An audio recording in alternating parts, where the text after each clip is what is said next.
Good morning, class. Today we're going to revise modal verbs.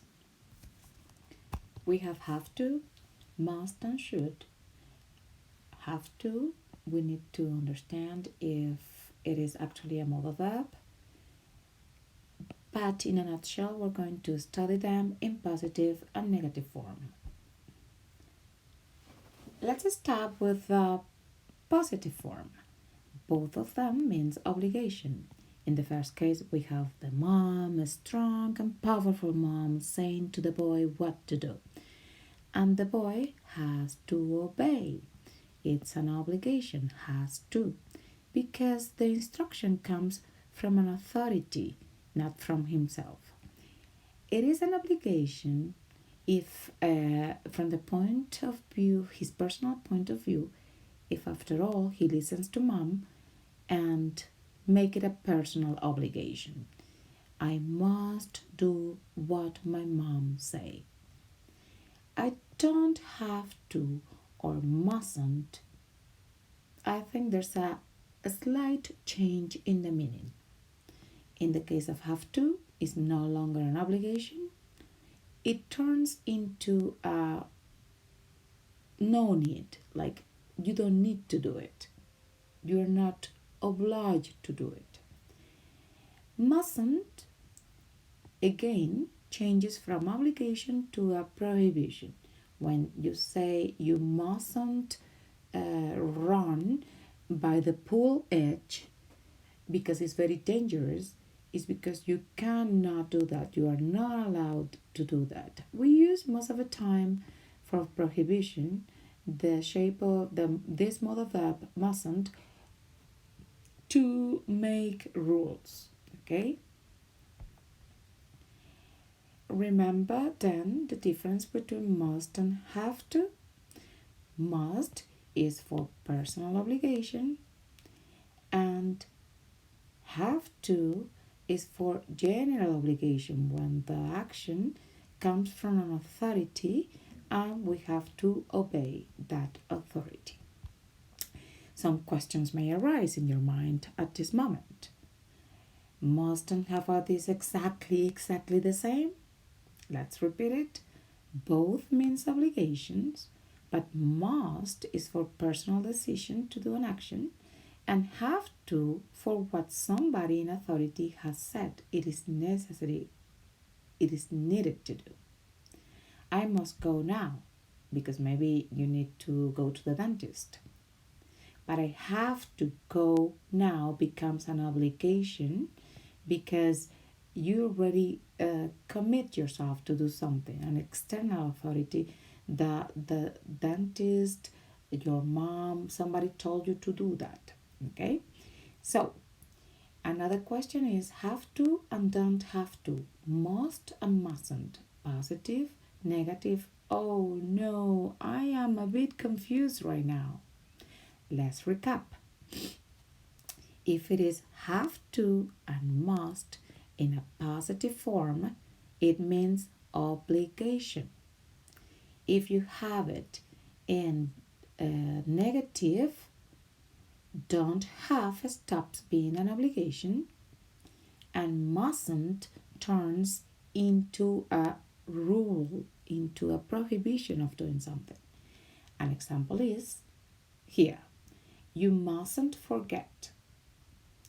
It is kind of a rule or a strong advice for you to do so that you are not in trouble or you don't miss anything in your trip. You mustn't forget visiting the Prado Museum if you are in Madrid. It's kind of a strong advice, it's a compulsory, is a must. And also you don't have to see him again, like there's no obligation. So when you make it negative, don't forget, no longer an obligation. Which verb do we use more? Have to is more frequently used in conversations, and must, modal actions, more in writing stuff. For instance, at the airport, the flight attendant will say, passengers must fasten their belts. It is written in the protocol for safety, to be safe in the air flight. I think I have heard have got to instead of have to. Instead of have to, I think I have heard have got to. Is that correct? Of course it is correct. We use both have got to, and this is for obligation, and this is very British.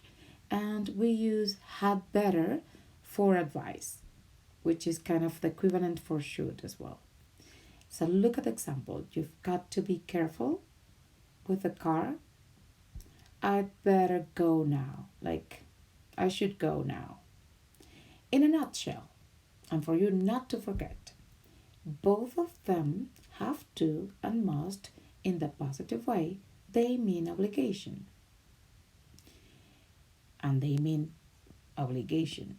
But when you have a modal decision done, because an authority, an external authority, somebody asks you, requests from you to do something, so you feel obliged to, more informal writing, the use of must, instead more in conversation, the use of have to, and doesn't change in the form.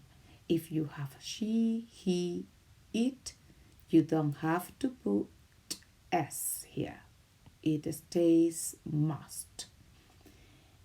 And have to, it changes to has when you use it in the form of he, she, it.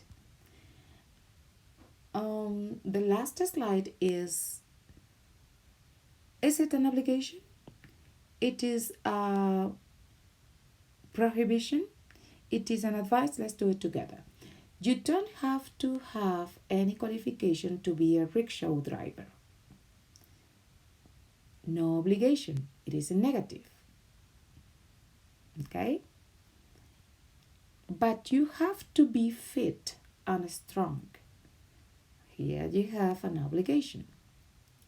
Shop assistants should treat their customers well.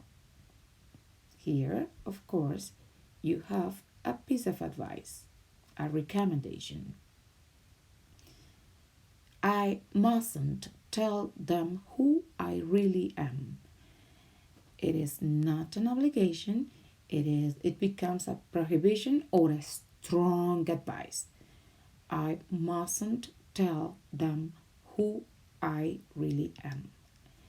Now, you must check all the equipment very carefully. Yes, here is an obligation. The airport authorities said that you have to check your equipment, your suitcase, and it is yourself who finally make the decision, the personal decision to check it. You must do it. Some say that we shouldn't be on the street because we are dangerous. Shouldn't is a recommendation or a piece of advice. I hope with this explanation you will appropriately use the modal verbs for obligation, prohibition, and advice. See you in next tutorial. Bye.